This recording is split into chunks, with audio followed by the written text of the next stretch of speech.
Hello friends, welcome back to Shriji classes, and today we are going to discuss on carbonic anhydrase inhibitors. Introduction. Carbonic anhydrase catalyzes H2O and CO2 into H2CO3, which then dissociates into H plus and HCO3 negative.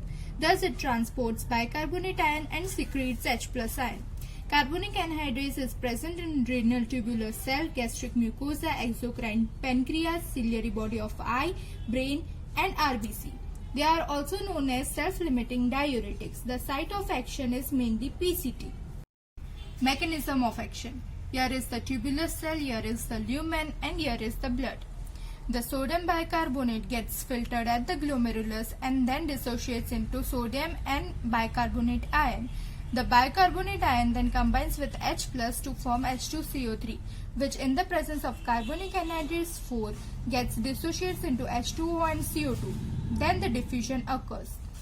Then the H2CO3 is formed with the help of carbonic anhydrase 2. It then dissociates into H plus and HCO3 negative. The H plus ion gets exchanged with the sodium ion with the help of sodium H plus exchanger, and the bicarbonate ion gets absorbed in the blood.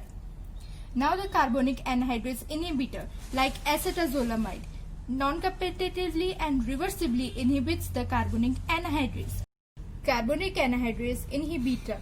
It retards dehydration of H2CO3.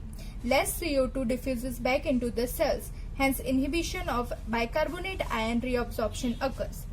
That results in mild alkaline diuresis. The carbonic anhydrase inhibitor 2, which is present in the tubular cell, that results in slowing of hydration of CO2. That decreases the availability of H plus to exchange with sodium through sodium H plus antiporter. In DT and CT, secretion of H plus is also interfered. The distal sodium exchange occurs only with the potassium, thus marked kaliuresis is seen. Sodium, potassium and bicarbonate loss in the urine results in alkaline urine and can cause acidosis. Continued action depletes body bicarbonates. Hence, less bicarbonate ion is filtered at the glomerulus. This results in less diuresis and hence they are called the self-limiting diuretics. Next, extrarenal actions of carbonic anhydrase inhibitors.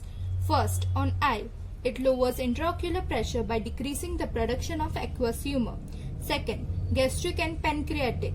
At high doses, it decreases the gastric HCl and pancreatic sodium bicarbonate secretion. Third, brain. Raise the level of CO2, lowering the pH, sedation and elevation of seizure threshold. Fourth, lungs. Alteration of CO2 transport and actions are masked by compensatory mechanisms. Uses. First, glaucoma. Carbonic anhydrase inhibitor decreases intraocular pressure by reducing the formation of aqueous humor. Acetazolamide, oral or IV, is used in acute congestive glaucoma, whereas dorzolamide and brinzolamide topically are used in chronic simple glaucoma. Second, to alkalinize the urine in acidic drug poisoning or for UTI, that is urinary tract infections.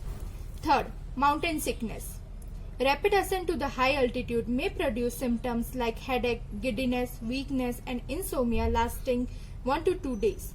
Some of them may develop an acute sickness due to pulmonary and cerebral edema.